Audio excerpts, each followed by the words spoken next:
गुरु और भक्ति का रिश्ता सिर्फ श्रद्धा का नहीं बल्कि गहरे प्रेम और समर्पण का होता है।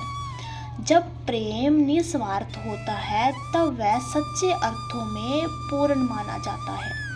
लेकिन क्या हर कोई सच्चे प्रेम की परीक्षा में सफल हो सकता है?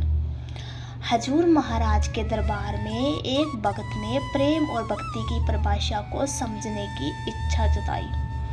उसने कहा कि वह अपने गुरु से असीम प्रेम करता है, लेकिन क्या उसका प्रेम वास्तव में निस्वार्थ था? हजूर महाराज ने उसे एक साधारण सी लगने वाली परंतु गहरी सीख देने का निश्चय किया।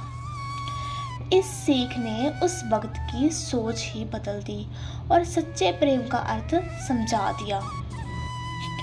एक बार की बात है, हजूर महाराज के पास एक भक्त आया और बोला, महाराज जी, मैं आपको बहुत प्रेम करता हूँ, मेरी भक्ति सच्ची है। हजूर महाराज मुस्कुराए और बोले, बेटा, अगर तू सच में मुझे प्रेम करता है तो मैं तेरा एक छोटा सा इम्तिहान लेना चाहता हूँ। भक्त ने श्रद्धा से सिर झुका लिया और कहा, महाराज जी, आपकी हर आज्ञा मेरे लिए स्वीकार है।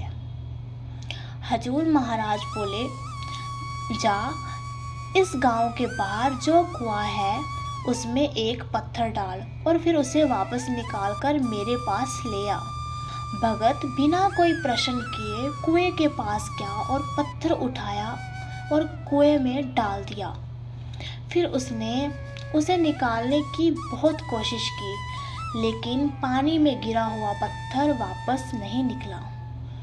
थक हार कर वह हजूर महाराज के पास लौटा और बोला, महाराज जी, मैंने आपकी आज्ञा मानी और पत्थर कुएं में डाल दिया, लेकिन उसे वापस नहीं निकाल सका।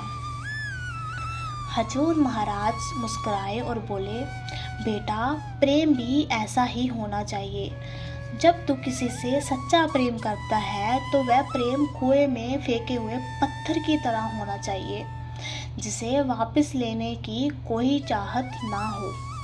अगर तेरे मन में प्रेम के बदले में कुछ पाने की इच्छा है तो वह सच्चा प्रेम नहीं है। भक्त की आंखों में आंसू आ गए। उसे समझ आ गया कि सच्चा प्रेम बिना किसी शर्त के होता है, जिसमें ना कोई स्वार्थ होता है, ना ही कोई अपेक्षा। तो इस साखी से हमें क्या सीख मिली?